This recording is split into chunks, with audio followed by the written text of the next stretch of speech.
Hello friends, स्वागत है आपके अपने चैनल शिक्षा विद आशु में। आज इस वीडियो में हम डिस्कस करेंगे क्लास 8 की एक्सरसाइज 8.3 का इंपॉर्टेंट टॉपिक साधारण ब्याज क्या होता है और चक्रवृद्धि ब्याज क्या होता है। उसके लिए पहले आपको ये पता होना चाहिए कि मूलधन क्या होता है और मिश्र धन क्या होता है। जैसे मान लो 100 रुपये आपने किसी से उधार लिए हैं तो वो क्या होता है, हमारा मूलधन होता है। इंग्लिश में कहते हैं उसको प्रिंसिपल, ठीक है।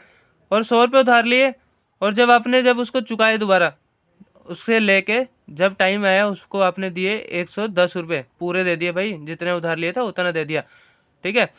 लेकिन ऐसा नहीं होता कि आपने 100 रुपये किसी से लिए तो वो आपको ऐसे दे देगा, या 1000 रुपये आपके दोस्त हो सकते हैं। लेकिन मान लो आपने किसी बैंक से लिए उधार 100 रुपये, तो वो कुछ ना ब्याज लेते हैं उस पर, ठीक है। तो मान लो आपने लिए थे 100 रुपये उधार लिए थे, ठीक है। क्या लिए थे? 100 रुपये उधार लिए थे। और जब आपने चुकाए तो आपने कितने चुकाए? 110 रुपये चुकाए। तो जो आपने लिए था उसको कहते हैं मूलधन, और जितने चुकाए उसको कहते हैं हम मिश्र धन, ठीक है।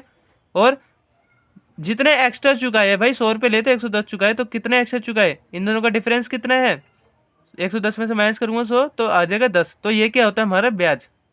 और इंग्लिश में क्या कहते हैं? ब्याज को इंटरेस्ट कहते हैं। क्या कहते हैं? इंटरेस्ट कहते हैं। अच्छा, अब आप देखते हैं साधारण ब्याज क्या होता है। देखो साधारण ब्याज क्या होगा, जैसे मान लो इसको समझाने के एग्जाम्पल लूँगा एक। जैसे मान लो आपने 100 रुपये उधार लिए 2 वर्ष के लिए, और 10% वार्षिक की, मतलब साल में इंटरेस्ट कितना आ रहा है आपका, ब्याज दर कितनी है? 10% है। तो देखो पहले वर्ष का क्या निकालेंगे? ब्याज निकालेंगे। तो लिखेंगे पहले वर्ष हेतु ब्याज, हेतु ब्याज, प्याज नहीं है भाई, ब्याज है, ठीक है। ब्याज कितना है? इसका फॉर्मूला होता है एक, मूलधन गुणा में दर गुणा में समय अपॉन में 100, ठीक है। अच्छा, बस अब कुछ नहीं करना। ये मूलधन कितना है? हमको 100 रुपये दे रखा, तो बस यहाँ 100 डाल दो। दर कितनी दे रखी है? 10%, तो 10 डाल दो। समय कितना भाई? 2 वर्ष है। नहीं, समय वार्षिक है, वार्षिक बोले 2 वर्ष तक चुकाना है, लेकिन पहले वर्ष का निकाल रहे हैं तो इसलिए यहाँ पे समय कितना आ जाएगा? 1 आ जाएगा, कि पहले वर्ष का निकाल रहे हैं ना, पहले वर्ष का, तो इसलिए 1 आएगा समय यहाँ पे, ठीक है। तो ये जो 100 था, 100 का 100 लिख दिया। अब ये 100 इस वाले 100 से कटेगा तो कितना आ जाएगा? 10 रुपये आ जाएगा। पहले वर्ष का ब्याज कितना आ जाएगा भाई? जब हमने कोई चीज़ 100 रुपये के रेट से ले रखा है उधार, तो उसको पहले वर्ष का जब आप ब्याज चुकाएंगे तो वो कितना आ जाएगा? 10 रुपये आ जाएगा। वैसे दूसरे वर्ष का मान लो 2 वर्ष तक का चुकाना है ना, तो दूसरे वर्ष का निकालेंगे, लिखेंगे दूसरे वर्ष हेतु ब्याज, ठीक है। तो कितना आ जाएगा? यही सेम फॉर्मूला लिखेंगे, मूलधन गुणा में दर गुणा में समय अपॉन में बटे में 100। अब देखो ये जो मूलधन है, ब्याज साधारण ब्याज निकाल रहे हैं तो मूलधन अभी भी ये 100 रुपये ही रहेगा, ये ध्यान रखना। ये जैसे 100 रुपये है तो साधारण ब्याज में 100 रुपये ही रहेगा। यहाँ पे मूलधन दोबारा से कितना आ जाएगा? 100। और दर कितनी आ जाएगी भाई? 10% थी, 10 का 10 आ जाएगा। और समय दूसरे साल के लिए निकाल रहे तो है तो एक ही साल का, या अलग अलग निकाल रहे हैं, ठीक है, तो एक ही आएगा। और अपॉन में 100। देखो ये 100 से ये 100 चला गया, तो दूसरे वर्ष का भी कितना आ गया? साधारण ब्याज 10 रुपये ही आएगा। कि मतलब हर साल है ना, 2 वर्ष के लिए लिए तो पहले साल भी 10 रुपये इंटरेस्ट दिया हमने, ब्याज दिया, और दूसरे साल भी 10 रुपये दिया। लेकिन मान लो यही अगर हम कर रहे होते चक्रवृद्धि ब्याज, तो देखो चक्रवृद्धि ब्याज में क्या होता है ना, देख लो एक क्वेश्चन वैसे भी करके दिखाता हूँ चक्रवृद्धि ब्याज में। अब देखो मान लो यही चीज़ है ना, हम क्या कर रहे होते हैं? चक्रवृद्धि ब्याज से कर रहे होते हैं, चक्रवृद्धि ब्याज। ब्याज नहीं है भाई, ब्याज है, ब्याज। तो बहुत ही आसान है, स्टार्ट करते हैं। चक्रवृद्धि ब्याज को हम इंग्लिश में कहते हैं कंपाउंड इंटरेस्ट। क्या कहते हैं? Compound interest. तो देखो मान लो भैया 100 रुपये लिए थे, कितने वर्ष के हिसाब से? 2 वर्ष के हिसाब से। और रेट कितना चल रहा है भैया? 10%, ठीक है, 10% वार्षिक, जो साल का रेट चल रहा है, ठीक है। आगे तो देखो लिखेंगे चक्र वृद्धि, ठीक है भैया, चक्र वृद्धि। अशोक चक्र में चक्र वृद्धि बड़ा खतरनाक होता है ये वाला ब्याज।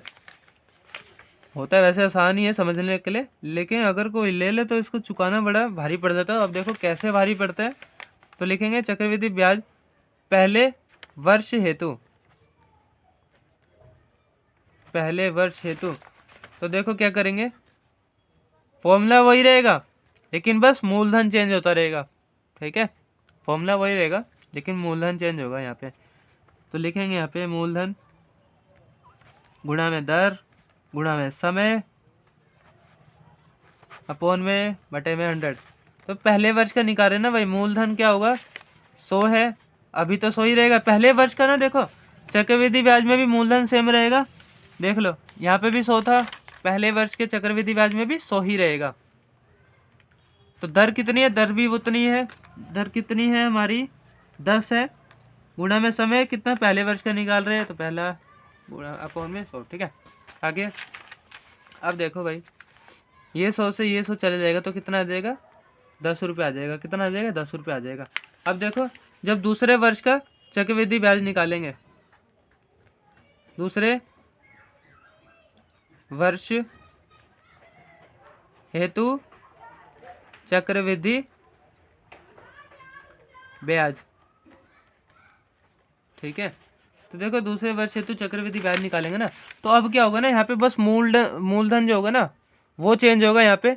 तो मूलधन देखो पहले वर्ष कितना लिया था 100 रुपये, अब ये जो 100 रुपये उसमें 10 ऐड कर देंगे, प्लस कर देंगे 10, तो कितना हो जाएगा 110। तो दूसरे वर्ष का मूलधन क्या लेंगे, ये जो 100 आया है पहले वर्ष का, ये जो मूलधन होता है पहले वर्ष का, देखो पहले जो 100 रुपये दे रखा होता है उसका जो ब्याज आता है ना पहले साल का वो ऐड कर देते हैं, वो प्लस कर देते हैं 10 रुपये। तो फिर क्या हो जाएगा दूसरे वर्ष का जो मूलधन होगा वो कितना हो जाएगा 110 होगा। क्या होगा 110। अब ये 110 मूलधन आ गया, गुणा में दर कितनी थी वही 10, गुणा में 1 समय दूसरे साल के अपॉन में 100। ठीक है, देखो ध्यान से समझना 110 क्यों आया दोबारा से समझ लो। देखो पहले साल का तो चक्रवृद्धि ब्याज भी पहले इस सेम है, जैसा ही साधारण ब्याज में जैसा होता है वैसे ही पहले साल में जो चक्रवृद्धि ब्याज है उसका भी तरीका सेम है। लेकिन दूसरे वर्ष में क्या होता है ना, बस ये जो मूलधन होता है ना मूलधन चेंज होता रहता है, दूसरे साल पे भी तीसरे साल पे भी जितने साल का भी निकालोगे हर साल चेंज होता रहता है ये। और कैसे कैसे चेंज होता है ये मैंने दिखा दिया आपको कि ये जो 100 रुपये होता है ना जिस रेट से लिया है, और पहले साल का जो चक्रवृद्धि ब्याज होगा वो कितना है 10 रुपये, तो ये जो 10 है ना इसमें 100 रुपये में ऐड हो जाएगा, कितना आ जाएगा 110 रुपये। तो ये दूसरे वर्ष का क्या होगा ये मूलधन हो जाएगा दूसरे वर्ष का 110, बाकी सब सेम रहेगा। ठीक है, तो अब देखो इसको काटेंगे, इससे 0 से 0 गया, 0 से 0 गया, तो ये कितना है 11 रुपये। तो देख लो भाई यहाँ पे पहले वर्ष में तो ब्याज कितना आया, मूलधन के चक्रवृद्धि के ब्याज के दर से देखे तो 10 रुपये आया, और दूसरे वर्ष का चक्रवृद्धि ब्याज कितना हुआ 11 रुपये आ गया। ठीक है, लिख देना भाई 11 रुपये। तो यही डिफरेंस है। अगर मान लो अब तीसरे वर्ष का निकालते हैं तो तीसरे वर्ष में क्या होता है मूलधन कितना हो जाता। अब ये जो मूलधन है अगर मान लो तीसरे वर्ष का निकाल रहे होते तो देख लो यहाँ पे मान लो तीसरे वर्ष का निकालते तो मूलधन कितना हो जाता भाई। अब ये जो दूसरे वर्ष का ये आया है मूलधन आया दूसरे वर्ष का 110 आया, अब इसमें ऐड करेंगे कितना, ये जो दूसरे वर्ष का ब्याज निकला है दूसरे वर्ष का मूलधन में ऐड कर देंगे दूसरे वर्ष का ब्याज, तो कितना हो जाएगा भाई 110 में ऐड करेंगे 11 रुपये, तो कितना हो जाएगा 121 रुपये। तो ये जो 121 रुपये होगा ना 121 रुपये ये क्या होगा तीसरे वर्ष का मूलधन हो जाएगा। ठीक है, तो ऐसे ऐसे बस वर्षों के हिसाब से ना चेंज होता रहेगा मूलधन, बाकी सब सेम रहेगा। और तीसरे वर्ष के बाकी सब देखो दर कितनी दे रखी थी 10। ठीक है 10 और तीसरे साल का निकाल रहे हैं अपॉन में 100। तो देख लो भाई इसको जो भी करके आएगा मान लो कुछ भी आया तो वही क्या आएगा हमारा तीसरे वर्ष का क्या हो जाएगा वो चक्रवृद्धि ब्याज हो जाएगा। ठीक है, आगे देखते हैं भाई। अब कुछ सूत्र देख लेते हैं भाई, जो इम्पोर्टेंट सूत्र है, सूत्र जो फॉर्मूले होते हैं ना हमारे फॉर्मूले जो हमको क्वेश्चंस करने में हेल्प करेंगे वो फॉर्मूले लिखवा रहा हूँ, छोटे छोटे से फॉर्मूले वो लिख देना यहाँ पे याद कर लेना। देखो मिश्र धन का फॉर्मूला क्या होता है, मिश्र धन का फॉर्मूला क्या होता है मूलधन गुणा में ब्रैकेट में 1 प्लस दर बटे में 100 गुणा में समय। ये होता है भाई मिश्रण धन निकालने का छोटा सा फॉर्मूला, याद कर लेना। ठीक है, आगे देखो चक्रवृद्धि ब्याज का फॉर्मूला क्या होता है। चक्रवृद्धि ब्याज, चक्रवृद्धि ब्याज का फॉर्मूला सिंपल है भाई। जो हमारा मिश्र धन होता है उसमें से माइनस कर देंगे हम मूलधन। क्या कर देंगे, माइनस कर देंगे, तो हमारा क्या आ जाएगा, चक्रवृद्धि ब्याज आ जाएगा। और अब एक दूसरा टॉपिक है छोटा सा, वो पढ़ते हैं। देखो थोड़ा सा ये देखना, ब्याज दर। ब्याज दर हमको दे रखी थी भाई। ब्याज दर क्या है, ब्याज की दर क्या है भाई, साल के हिसाब से पे कर रहे हो या 6 महीने के हिसाब से दे रहे हो या तिमाही दे रहे हो, तिमाही मतलब 3 महीने के अंतराल पे, या मासिक दे रहे हो, मासिक मतलब महीने का। तो ये अलग अलग क्या होते हैं भाई, ब्याज की दर होती है। ठीक है, इसको क्या कहते हैं, ये जो अलग अलग दरें बताई मैंने इसको कहते हैं हम ब्याज दर संयोजन। क्या कहते हैं, ब्याज दर संयोजन। तो ये जो ब्याज दर होती है ना, ज़्यादातर तो हमको देखो वार्षिक ही दे रखी होती है। क्या दे रखा होता है, वार्षिक, मतलब साल में एक बार देनी है हमको। ठीक है, अच्छा, और यहाँ देखना है एक दूसरी चीज़, समय, सॉरी समाज नहीं, हाँ समय। क्या है भाई, समय। समय मान लो कितने वर्ष के लिए दे रखा है, 1 वर्ष है, 2 वर्ष है, 3 वर्ष है। तो ये ध्यान रखना है यहाँ पे। अब ये जो मैंने ब्याज दर का संयोजन बताया वो चाहे मैं लिखवा देता हूँ यहाँ पे, ये लिख देना, ब्याज दर संयोजन। संयोजन वही कि मतलब क्या हिसाब किताब भाई, क्या हिसाब किताब है ब्याज का, कि मतलब महीने से दे रहे हो, महीने में दे रहे हो, वार्षिक में दे रहे हो। तो देखो यहाँ पे मान लो एक होता है भाई वार्षिक। ठीक है, वार्षिक में तो ठीक है भाई, वार्षिक में है तो भाई एक ही आ जाएगा, है ना, 1 वर्ष का है। तो आगे देखो 2 वर्ष है तो 2 वर्ष आ जाएगा। लेकिन अगर मान लो अर्धवार्षिक है, अर्धवार्षिक है, अर्धवार्षिक मतलब 6 महीने, 6 माही की, मतलब 6 महीने है तो भाई कितनी बार देना पड़ेगा, 2 बार देना पड़ेगा। तो जो दर होएगी ना यहाँ पे इस वाले केस में अर्धवार्षिक में, तो दर को भाग कर लेते हैं हम 2 से, और जो वर्ष होते हैं भाई हमारे उसको गुणा कर देंगे 2 से। ठीक है, ये चीज़ ध्यान रखना। अब मान लो तिमाही है, तिमाही मतलब कि हर 3 महीने में दे रहे हैं। साल में कितने महीने होते हैं, 12 महीने। अब 3-3 महीने के टाइम पर दे रहे हैं, अंतराल पे दे रहे हैं। तो 3 × 3 3 4 12। ठीक है, तो ये जो 4 है ना भाई, तो इससे क्या पता लगा हमको साल में कितने तिमाही होते हैं, 4 तिमाही होते हैं। ठीक है, तो इसलिए हम क्या करेंगे, जो भी हमारी दर होएगी ना इस वाले केस में, तिमाही के केस में, दर को भाग कर लेंगे 4 से, और जो वर्ष होएगा उसको भी कितने से गुणा करेंगे, 4 से ही गुणा करेंगे। कितने से, 4 से गुणा करेंगे। अब मान लो हमको जो ब्याज दर दे रखी है, मान लो मासिक है भाई, मासिक मतलब हर महीने में। ठीक है, महीने में कितना दे रहे हैं, तो भाई सिंपल है, महीने का तो जो दर होएगी उसको 12 से गुणा भाग कर देंगे, और जो वर्ष होगा उसको 12 से क्या कर देंगे, 12 से क्या कर देंगे, 12 से मल्टीप्लाई कर देंगे, और क्या कर देंगे। ठीक है, अब मान लो ऐसे कोई हमें ना, यहाँ पे आपको क्वेश्चन कराऊंगा कोई। ठीक है, तो क्वेश्चन के लिए कोई दूसरा पेज लेता हूँ मैं यहाँ पे। ठीक है, हाँ अच्छा, तो अब देखो मान लो कोई भी क्वेश्चन है,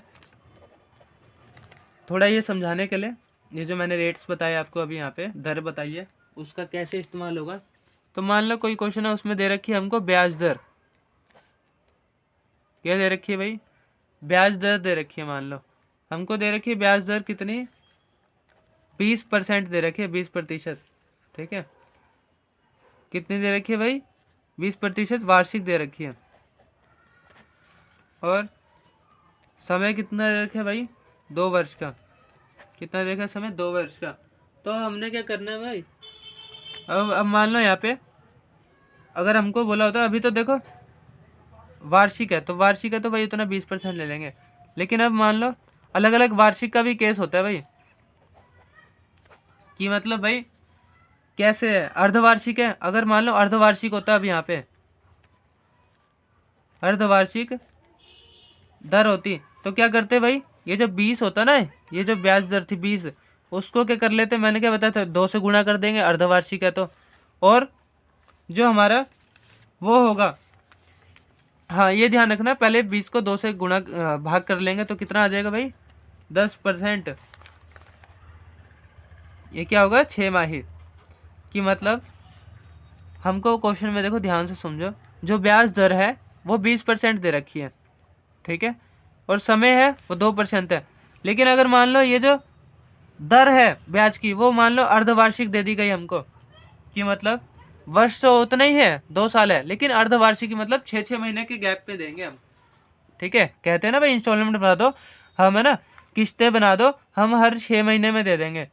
तो ये जो 20% होता है ना, उसको क्या कर देंगे हम 2 से गुणा कर देंगे, अर्धवार्षिक है तो, और तो 20 से भाग कर, सॉरी गुणा नहीं करेंगे, भाग करेंगे 2 से, तो क्या आ जाएगा 10%। तो ये क्या है भाई 10% हर 6 महीने में देंगे। कब तक देंगे भाई 2 वर्ष तक देंगे, कि हर 6-6 महीने में 10% के हिसाब से देंगे भाई पैसे, ठीक है। आगे, और जो वर्ष होते हैं, वर्ष कितने मैंने क्या बताया था, अब अर्धवार्षिक में इसको 20 से तो भाग कर लेंगे 2 से, 20 को जो भी हमारा दर होगा उसको हम गुणा भाग कर लेंगे 2 से।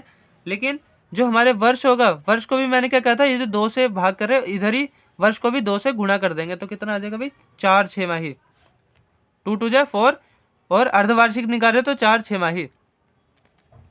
तो ये क्या पता लगा हमको 4 6 माही, ठीक है, कि मतलब 10% के रेट से दे रहे हैं।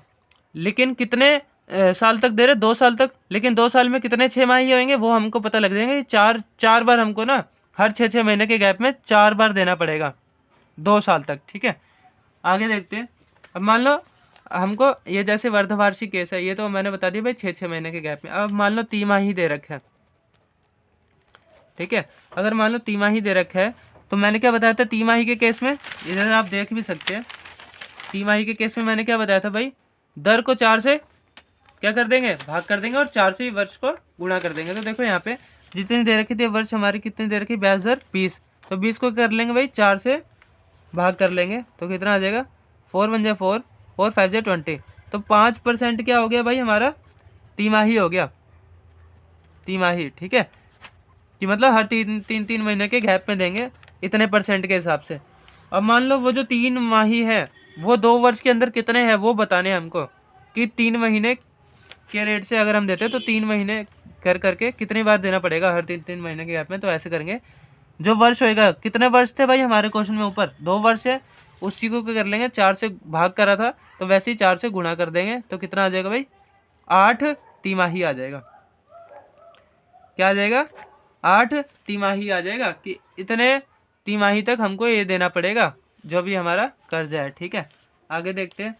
अब मान लो भाई मासिक है, ये लास्ट है छोटा सा, मासिक है भाई, मासिक है तो भाई ठीक है, क्या हो गया फिर 20 को क्या कर लेंगे, मासिक है तो 12 से गुणा कर भाग कर देंगे, तो कितना आएगा, इसको काटेंगे 4 5 20, 4 3 12, तो 5/3% तो क्या करना है हमको हर मासिक में देना है, हर महीने देना है इतना, ठीक है। लेकिन मान लो वर्ष है, तो वर्ष कितने दे रखे 2, और इसको 12 से ही मल्टीप्लाई करेंगे, गुणा कर देंगे, तो कितना आ जाएगा 12 दूनी 24, तो 24 मास तक हमको देना पड़ेगा, ठीक है। 24 मास तक हमको इतना देना पड़ेगा, इतना % के हिसाब से कर्जा जो है हमारा, ठीक है। तो इस वीडियो में इतना ही फ्रेंड्स, मिलते हैं फिर अगली वीडियो में। अगर आपको वीडियो पसंद आए तो प्लीज़ इस वीडियो को लाइक करें, शेयर करें एंड कमेंट करके हमको बताएं वीडियो कैसी लगी। तब तक के लिए गुड बाय फ्रेंड्स।